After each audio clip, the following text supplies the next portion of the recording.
தகப்பனே, ஆண்டவரே, ஆச்சரியமான ஒளியிடத்துல எங்களை அழைத்து வந்த தெய்வமே, இந்த வேளையிலும் நீங்க எங்களோடு கூட பேசுங்க.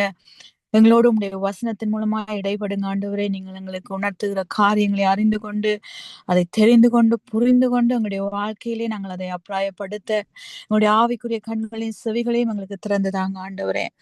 உடைய சத்தத்துக்கு செவி கொடுக்கிறோம். உடைய மேய்ச்சலின் ஆடுகளாய் நாங்கள் செயல்பட எங்களுக்கு நீங்க உதவி செய்யும்படியாய் ஜெபிக்கிறோம் ஆண்டவரே. நீங்க எங்களோடு பேசுங்க பரிசுத்த ஆவியானவரே. உம்முடைய வார்த்தைகள் மாத்திரம் வெளிப்படட்டும். இயேசுவின் நாமத்தினாலே ஜெபிக்கிறேன் எங்கள் நல்ல பிதாவே. ஆமென். கர்த்தருடைய நாமத்துக்கு மகிமை உண்டாவதாக. இன்றைய நாளிலும் நாங்கள் நாங்கள் பெற்றுக்கொண்ட சுயாதீனத்தை குறித்து நாங்கள் தியானிக்க போகிறோம். இது தேவனை ஏற்றுக்கொண்டு அவருடைய நாமத்தினாலே ஞானஸ்தானம் எடுத்து பரிசுத்த ஆவியானுடைய அபிஷேகத்தை பெற்று ஆண்டவருக்குள் வாழ்கிற தங்களை கிறிஸ்தவர்கள் என்று அறிமுகப்படுத்திக் கொள்ளுகிற எல்லாருக்குமே பொருந்தக்கூடிய ஒரு வார்த்தைகளாயிருக்கிறது. நாங்கள் பெற்ற சுயாதீனம், அதாவது ஒரு விடுதலையான வாழ்க்கை, சுதந்திரம் அப்படின்னு சொல்லலாம். பாவத்திலிருந்து, பாவக்கட்டில இருந்து ஆண்டவர் அதை உடைத்தறிந்து அவருடைய சிலுவை மரணத்தினாலே அவர் எங்களுடைய பாவங்களை எல்லாம் தன்மேல் சுமந்து ஒரு பெரிய ரட்சிப்பை எங்களுக்கு பெற்றுக் கொடுத்திருக்கிறார். அந்த ரட்சிப்பின் நிமித்தம் நாங்கள் சுயாதீனத்தை, அடிமைத்தனத்துக்குள் இருந்த நாங்கள், பாவத்தின் அடிமைத்தனத்துக்குள் அகப்பட்டு கொண்டிருந்த நாங்கள், பாவத்தின் நுகத்தடியை சுமந்து கொண்டிருந்த நாங்கள், அதுல இருந்து விடுதலை பெற்று ஒரு சுதந்திரமான ஒரு வாழ்க்கைக்குள் காலடி எடுத்து வைத்திருக்கிறோம். ஒரு விடுதலையான வாழ்க்கை, சுயாதீனமான ஒரு வாழ்க்கையை அடைந்திருக்கிறோம். நாங்கள் பெற்ற இந்த சுயாதீனத்தை குறித்து நாங்கள் அநேக நேரத்துல எச்சரிக்கையா இருக்க வேண்டும், ஜாக்கிரதையா இருக்க வேண்டியது மிக மிக அவசியமா இருக்கிறது. ஏனென்று சொன்னால், நாங்கள் பெற்ற சுயாதீனம் ஒரு நிரந்தரமான நிலையான சுதந்திரமாய் இருக்க வேண்டும். நிலையான சுயாதீனமாய் இருக்க வேண்டும். உங்களை அநேகர் சொல்லுவீங்க, நான் எப்படி சுயாதீனத்தை நான் இழக்க முடியும்? நான் ஒன்றும் பின்மாற்றம் அடைந்து விடவில்லையே, நான் ஆண்டவரைத்தானே தேடிட்டு இருக்கிறேன். நான் ஒன்றும் ஆண்டவரை விட்டு விலகி ஓடி மறுபடியும் பாவத்துக்குள்ள முந்தி இருந்த மதத்துக்குள்ளேயோ அல்லது முந்திருந்த பழக்க வழக்கங்களுக்குள்ளேயோ நான் போகலையே. ஒருவேளை அப்படி போய்கொண்டிருந்தவர்களா இருந்தால் அவர்களும் சுயாதீனத்தை இழந்து விடுகிறார்கள். ஒருவேளை நான் அப்படியெல்லாம் போகவில்லை, நான் இன்னும் கிறிஸ்துவை தானே ஆராதித்துக் கொண்டிருக்கிறேன், என்னுடைய வாழ்க்கை பரிசுத்தமாய் காத்து கொள்ளுகிறேன், என்னுடைய வாழ்க்கையில நான் இதையெல்லாம் கடைபிடிக்கிறேன் என்று சொல்லி நான் இப்படி சுயாதீனத்தை இழந்து போக முடியும்? என்னுடைய சுயாதீனம் நிரந்தரமாய்த்தானே இருக்கிறது என்று சொல்லி நீங்க நினைத்துக் கொள்வீங்கன்னு சொன்னா, நீங்கள் கூட ஒரு காரியத்தை ஆராய்ந்து பார்க்க வேண்டும். அங்கே வசனம் சொல்லுகிறது, கலாத்தியர் 5வது அதிகாரம் 1வது வசனம் சொல்லுகிறது, ஆனபடியினாலே நீங்கள் மறுபடியும் அடிமைத்தனத்தின் நுகத்துக்குட்படாமல் கிறிஸ்து நமக்கு உண்டாக்கின சுயாதீன நிலைமையிலே நிலை கொண்டிருங்கள். இந்த கலாத்தியர்லே பவுல் எழுதும் போது ஆவிக்குரிய சபைக்கு தான் எழுதுகிறார். அந்த வசனத்தை நீங்க வாசிப்பீங்கன்னு சொன்னா, தொடர்ந்து வாசிப்பீங்கன்னு சொன்னா, இதோ நீங்கள் விருத்த சேதனம் பண்ணி கொண்டால் கிறிஸ்துவினால் உங்களுக்கு ஒரு பிரயோஜனம் இராது என்று பவுலாகிய நான் உங்களுக்கு சொல்லுகிறேன். மேலும் விருத்த சேதனம் பண்ணி கொள்ளுகிற எந்த மனுஷன் நியாயப்பிரமாணம் முழுவதையும் நிறைவேற்ற கடனாளியா இருக்கிறான் என்று மறுபடியும் அப்படிப்பட்டவனுக்கு சாட்சியாய் சொல்லுகிறேன். நியாயப்பிரமாணம் நீதிமான்களாக விரும்புகிற நீங்கள் யாவரும் கிறிஸ்துவை விட்டு பிரிந்து கிருபையினின்று விழுந்தீர்கள். நாங்களோ நீதி கிடைக்கும் என்று ஆவியை கொண்டு விசுவாசத்தினாலே நம்பிக்கையோட காத்திருக்கிறோம். இந்த வசனத்துல வாசிக்கும் போது நாங்க அப்படியே ஃபாஸ்டா வாசிச்சுட்டு போயிருவோம். என்னென்று சொன்னால், எங்களுடைய வாழ்க்கையில நாங்க யூதர்களா விருத்த சேதனம் பண்ணி கொள்வதற்கு நாங்கள் நியாயப்பிரமாணத்துக்குள்ள போகிறோம்? இப்படியெல்லாம் நீ யோசிக்கலாம். எங்களுடைய வாழ்க்கையில அதெல்லாம் இல்லை. ஆகவே நான் மறுபடியுமாய் கிருபை நின்று விழுவதற்கு வாய்ப்பில்லை, நான் ஆண்டவரைத்தான் தொழுது கொண்டிருக்கிறேன் என்னுடைய வாழ்க்கையில என்று சொல்லி நீங்க நினைக்கலாம். ஆனால் நாங்கள் கவனிக்க வேண்டிய விஷயம் என்னவென்று சொன்னால், அநேக நேரத்துல கிறிஸ்தவர்களாகிய நாங்கள் உங்களுடைய சுய நீதிக்குள் நாங்கள் அகப்பட்டுக் கொள்கிறோம். நான் பழைய வாழ்க்கைக்குள் அல்லது பழைய நான் வணங்கி கொண்டிருந்த சிலைகளை, கல்லுகளையும் மண்ணுகளையும் வணங்கி கொண்டிருந்த நான் அப்படிப்பட்ட வணக்கத்துக்குள் நான் போய்விடவில்லை, மற்ற தெய்வத்துக்குள் மறுபடியுமாய் போய்விடவில்லை. நான் ஆண்டவராகிய இயேசு கிறிஸ்துதான் ஒரே வழி, சத்தியம், ஜீவன் என்பதை அறிந்து அவருக்குள்ள வாழுகிறேன். ஆனால் அநேக நேரத்துல எங்களுடைய வாழ்க்கையில நாங்க நினைக்கிறோம் என்னன்னு சொன்னால், எங்களுடைய சுய நீதிக்குள்ளாய் எங்களுடைய வாழ்க்கையை அகப்படுத்திக் கொள்ளுகிறோம். என்னுடைய சுய நீதியினால நான் என்னுடைய வாழ்க்கையை பாவ கரையில்லாமல் நான் காப்பாற்றிக் கொள்ளுகிறேன், நான் இதை செய்கிறேன், அதை செய்கிறேன், ஆகவே என்னுடைய நீதி தேவனுக்கு முன்பாக இருக்கிறது என்று சொல்லி நினைப்போம் என்று சொன்னால், இங்க எப்படி நியாய பிரமாணம், இந்த நியாய பிரமாணம் விருத்த சேதனம் அதை நமக்கு குறிக்கோளா காட்டுகிறதுன்னு சொன்னால், அங்கே நியாய பிரமாணம் என்பது நான் இப்படி இதெல்லாம் கட்டளைகளாக கொடுக்கப்பட்டிருக்கிறது, இதெல்லாம் பிரமாணங்களாக எனக்கு கொடுக்கப்பட்டிருக்கிறது. ஆகவே அந்த பிரமாணத்தை நான் கை கொள்ளும் போது நான் தேவனுடைய ராஜ்யத்துக்குள் பிரவேசிக்கலாம். அவருடைய மகிமைக்குள் பிரவேசிப்பதற்கு நான் தகுதியுள்ளவன் ஆகிறேன் என்பதுதான் இந்த நியாய பிரமாணத்தை கைக்கொள்ளுகிற யூதர்கள் மத்தியில் இருக்கிற காரியம். ஆகவே நாங்களும் அதே போல நான் இதெல்லாம் கட்டளையா இருக்கிறது, இதெல்லாம் கை கொள்ளுகிறேன், 10 கட்டளைகளை கை கொள்ளுகிறேன், இந்த நியதியெல்லாம் கிறிஸ்தவத்துக்கென்றே இருக்கின்ற சில காரியங்களை எல்லாம் நான் கை கொள்ளுகிறேன்.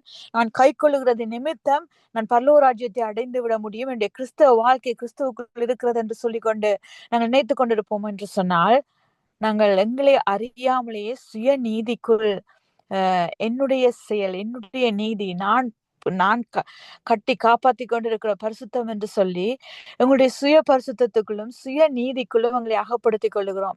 கண்பானவர்கள், நாங்கள் ஒரு காரியத்தை புரிந்து கொள்ள வேண்டும். எங்களுடைய சுய நீதியோ அல்லது எங்களுடைய சுய பரிசுத்தமோ ஒன்றுக்கும் உதவாத குப்பியா இருக்கிறது. நாங்கள் ஆண்டவராகிய இயேசு கிறிஸ்துதான் வழி, சத்தியம், ஜீவன். அவருடைய நீதி, அவருடைய பரிசுத்தத்தின் மூலம்தான், அவர் மூலமாய் மாத்திரமே நாங்கள் நித்திய ஜீவனை சுதந்திரித்துக் கொள்ள முடியும். கிறிஸ்துவனுடைய பிள்ளை என்கின்ற புத்திர சுவிகாரத்தை பெற்றவர்களாக முடியும் அவருடைய கல்வாரியின் ரத்தத்தினால.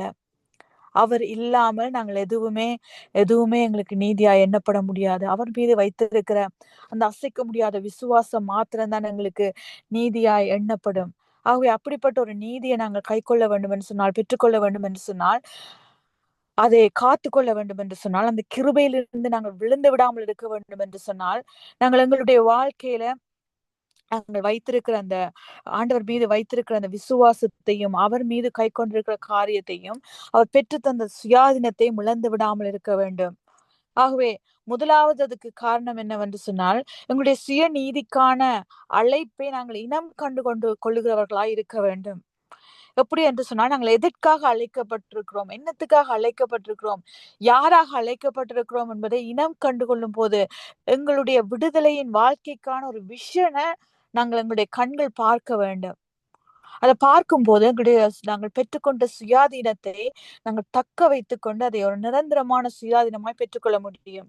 இங்கே 1 பேதுரு 2:9 சொல்லுகிறது, நீங்களோ அந்தகாரத்தினின்று தம்முடைய ஆச்சரியமான ஒளியிடத்திற்கு வரவழைத்தவருடைய புண்ணியங்களை அறிவிக்கும்படிக்கு தெரிந்து கொள்ளப்பட்ட சந்ததியாயும், ராஜரீகமான ஆசாரிய கூட்டமாயும், பரிசுத்த ஜாதியாயும், அவருக்கு சொந்தமான ஜனமாயும் இருக்கிறீர்கள். இந்த வசனத்தை நாங்க எங்களுடைய வாழ்க்கையின் விஷனாக மாற்றிக்கொள்ள வேண்டும். நாங்கள் எதற்காக அழைக்கப்பட்டிருக்கிறோம், எப்படியாக அழைக்கப்பட்டிருக்கிறோம் என்பதை இந்த வசனம் தாங்கி கொண்டிருக்கிறது. நாங்கள் தேவனுக்குள் எங்களை அந்தகாரத்திலிருந்து அவருடைய ஆச்சரியமான ஒளியிடத்திற்கு எங்களை வரவழைத்த உடனே எங்களை யாராக மாற்றிருக்கிறார் என்று சொன்னால், ஒரு ராஜரீக ஆசாரிய கூட்டமாய் எங்களை மாற்றிருக்கிறார். ஒரு தெரிந்து கொள்ளப்பட்ட சந்ததியாய் எங்களை மாற்றி இருக்கிறார். ஒரு பரிசுத்த ஜாதியாய், அவருக்கு சொந்தமான ஜனமாய், அவருடைய பிள்ளைகளாய் எங்களை மாற்றி இருக்கிறார். அவ்வளவு ஒரு பாக்கியமான ஒரு ராயல் இடத்துக்கு எங்களை அழைத்திருக்கிறார்.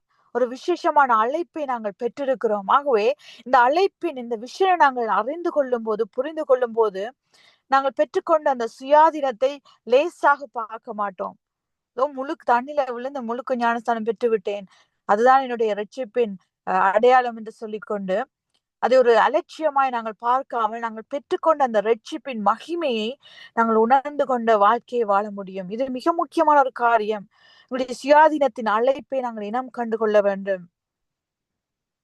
அதே போல 2வது காரியம் என்னவென்று சொன்னால், எங்களுடைய வாழ்க்கையை நாங்கள் நிதானித்து ஆராய்ந்து பார்க்கிறவர்களாய் இருக்க வேண்டும். இங்கே ஆதியாகமம் 3:8-9 சொல்லுகிறது, பகலில் குளிர்ச்சியான வேளையிலே தோட்டத்தில் உலாவுகிற தேவனாகிய கர்த்தருடைய சத்தத்தை அவர்கள் கேட்டார்கள். அப்பொழுது ஆதாமும் அவன் மனைவியும் தேவனாகிய கர்த்தருடைய சந்நிதிக்கு விலகி தோட்டத்தின் விருட்சங்களுக்குள்ளே ஒளிந்து கொண்டார்கள். அப்பொழுது தேவனாகிய கர்த்தர் ஆதாமை கூப்பிட்டு, நீ எங்கே இருக்கிறாய் என்றார். இந்த வசனத்தை நீங்க வாசிப்பீங்கன்னு சொன்னா, இங்க ஆதாம் தான் பாவம் செய்த உடனே, தான் பாவம் செய்து விட்டேன், ஆண்டவருக்கு எதிரான ஒரு காரியத்தை செய்து விட்டேன் என்பதை அறிஞ்ச உடனே அவன் நிதானித்துக் கொள்கிறான். பாவம் செய்தான் தான், ஆனால் அதை நிதானித்து அறிந்த உடனே அவன் அங்கே ஆண்டவருக்கு மறைந்து கொள்ளுகிறதை பார்க்க முடிகிறது.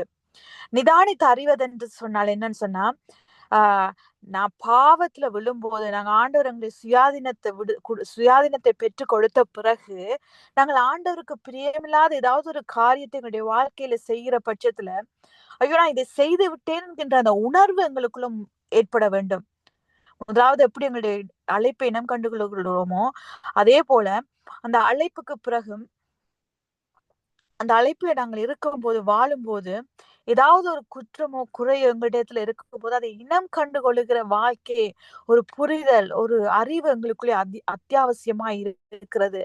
அதை இனம் கண்டு கொள்ளாத பட்சத்துல நாங்க அந்த குற்றத்துக்குள்ளேயே அந்த பாவத்துக்குள்ளேயே நாங்க வாழ்ந்து கொண்டிருப்போம். நாங்கள் இருக்கிறோம், செய்கிறோம், இப்படிப்பட்ட இடத்துல எங்களுக்கு குறை இருக்குன்றத கூட அறிந்து கொள்ளாமல் அதிலேயே வாழ்ந்து கொண்டு வாழ்க்கையை முடிக்கிறவர்களாய் மாறிவிடுவோம். ஆகவே மிகுந்த ஜாக்கிரதையாய் நாங்கள் இந்த காரியத்தை இனம் கண்டு கொள்ள வேண்டும். இங்க ஆதாம் எப்படி கண்டு கொண்டானோ, உங்களுடைய வாழ்க்கையில சில நேரத்துல ஆண்டவருக்கு பிரியமில்லாத ஏதாவது ஒரு காரியத்தை நாங்கள் விழுந்து விட்டால், செய்து விட்டால், பேசிவிட்டால் அல்லது கேட்டு விட்டால் உடனே அதை இனம் கண்டு கொள்ளுகிறவர்களாய் நாங்கள் இருக்க வேண்டும். ஒவ்வொரு நாளும் ஆண்டோடைய பாதத்துல எங்களுடைய நாளை முடிக்கும் போது ஒவ்வொரு நாளும் என்னுடைய வாழ்க்கையை நாங்கள் ஆராய்ந்து பார்க்க வேண்டும். எந்த இடத்துல நான் ஆண்டவருக்கு பிரியமில்லாமல் என்னுடைய வாழ்க்கை இருந்தது, அதை ஆராய்ந்து பார்த்து எந்த இடத்துல எங்களுக்கு குறைவு இருக்குன்றத நிதானித்து அறிந்து கொள்ளுக ஒரு கிறிஸ்தவனுடைய வாழ்க்கையில முக்கியமாய் இருக்கிறது. இது ஒரு நிரந்தரமான சுயாதீனத்தை நாங்கள் அடைந்து அதை காத்து கொள்வதற்கு அது உதவியா இருக்கிறது. முதலாவது சுயாதீனத்தின் அழைப்பை இனம் கண்டு கொள்ள வேண்டும். இரண்டாவது, சுயாதீன வாழ்க்கையிலே வாழும் போது நம்முடைய வாழ்க்கையை நிதானித்து ஆராய்ந்து பார்க்கிறவர்களாய் இருக்க வேண்டும். மூன்றாவது, நாங்கள் ஒளியின் இடத்தில் சேருகிறவர்களாய் இருக்க வேண்டும். அங்கே வசனம் சொல்லுகிறது, யோவான் 3வது அதிகாரம், பொல்லாங்கு செய்கிறவனும் ஒளியை பகைக்கிறான், தன் கிரியைகள் கண்டிக்கப்படாதபடிக்கு ஒளியிடத்தில் வராதிருக்கிறான். சத்தியத்தின்படி செய்கிறவனோ தன் கிரியைகள் தேவனுக்குள்ளாய் செய்யப்படுகிறது என்று வெளியாகும்படிக்கு ஒளியிடத்தில் வருகிறான் என்றார். பொல்லாங்கு செய்கிறவன் ஒளியிடத்துல வருவதற்கு பயப்படுவானாம். ஏனென்று சொன்னால் தன்னுடைய கிரியைகள் கண்டிக்கப்பட்டு விடும் என்று சொல்லி. நான் ஏற்கனவே இந்த எக்ஸாம்பிள் சொல்லியிருக்கிறேன். நாங்கள் இருட்டுக்குள்ளே இருப்போம் என்று சொன்னால், எங்களுடைய வஸ்திரத்துல ஏதாவது அழுக்கி இருக்கும் என்று சொன்னால் எங்களுடைய கண்களுக்கு அது தென்படாது. ஏனென்று சொன்னால் நாங்கள் இருட்டுலதான் வாழ்ந்து கொண்டிருப்போம். அந்த இருட்டுக்குள்ள எங்கள் மேல இருக்கிற கரைகள் எங்களுடைய கண்களுக்கு புலப்படாது. ஆனால் நாங்கள் ஒளியிடத்துல ஒரு வெளிச்சத்து லைட் இருக்கிற இடத்துல அந்த லைட்டு கிட்ட போகும்போது எங்கள் மேல என்னென்னலாம் கரைகள் இருக்குது, எங்கெங்கெல்லாம் அழுக்கி இருக்குதோ அதெல்லாம் எங்களுடைய கண்களுக்கு தென்பட ஆரம்பிக்கும். அப்பதான் ஐயோ இவ்வளவு அழுக்கா இருக்கா என்னுடைய உடுப்பு என்று சொல்லி நாங்கள் அதை சுத்தப்படுத்த ஆரம்பிப்போம். அதே போலதான் எங்களுடைய வாழ்க்கையிலும் நாங்கள் ஆண்டவரிடத்துக்கு எதிரான ஏதாவது ஒரு காரியங்கள் இருக்கும் போது அதை இனம் கண்டு கொண்ட பிறகு நாங்கள் ஆண்டவருக்கு கிட்ட போக வேணும். அவருக்கு கிட்ட அந்த ஒளியிடத்துல சேரும் போதுதான் எங்கள் மேல எவ்வளவு கரைகள் இருக்கிறதுன்னு சொல்லி நாங்கள் அந்த இடம் கண்டு கொண்டதை நாங்கள் அதை கிளீன் பண்ண முடியும், எங்களை சுத்தப்படுத்த முடியும். ஐயோ நான் கண்டிக்கப்படுவேனே, ஆண்டவர் கோபித்துக் கொள்வாரே, ஆண்டவருக்கு எதிராக இதை செய்து விட்டனேன்னு சொல்லி பயந்து கொண்டு எங்களுக்குள்ளே புழுங்கி கொண்டிருப்போம் என்று சொன்னால், வெறும் இனம் கண்டுகொள்வதோடு நிறுத்தி விடுவோம் என்று சொன்னால் அங்கே சுத்தப்படுத்துகிற ப்ராசஸ் நடக்காமலே போய்விடும். ஆகவே மூன்றாவதாய் நாங்கள் தேவனிடத்துல அந்த ஒளியினிடத்துல சேருகிறவர்களாய் நாங்கள் இருக்க வேண்டும். இது 3 பங்கடத்துல இருக்கும்போது அங்கே தாவீது சொல்லுகிறான், சங்கீதம் 32 நான் அடக்கி வைத்த மட்டும் நித்தம் என் கதறுதலினாலே என் எலும்புகள் உலர்ந்து போயிற்று.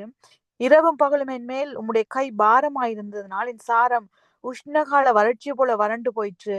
நான் என் அக்கிரமத்தை மறைக்காமல் என் பாவத்தை உமக்கு அறிவித்தேன். என் மீறுதல்களை கத்தருக்கு அறிக்கையிடுவேன் என்றேன். தேவரீர் என் பாவத்தின் தோஷத்தை மன்னித்து. தாவீது பாவம் செய்கிறான். ஆனால் தான் பாவம் செய்ததை அவன் இனம் கண்டு கொண்ட போதோ அவன் ஒளியிடத்துல சேர்ந்து தன்னை ஒப்புரப்படுத்தி கொள்கிறான், ஆண்டவருடைய பாதத்துல விழுந்து விடுகிறான். அதே போலதான் எங்களுடைய வாழ்க்கை இருக்க வேண்டும். பிரியமானவர்களே, நாங்கள் பெற்றுக்கொண்ட சுயாதீனத்தை நிரந்தரமான ஒரு சுயாதீனமாய் அடைய வேண்டும் என்று சொன்னால், காத்து கொள்ள வேண்டும் என்று சொன்னால், முதலாவது எங்களுடைய சுயாதீனத்தின் அழைப்பை நாங்கள் இனம் கண்டு கொள்ள வேண்டும். இரண்டாவது அதை நிதானித்து எங்களுடைய வாழ்க்கையை நிதானித்து ஆராய்ந்து பார்க்கிறவர்களாக இருக்க வேண்டும்.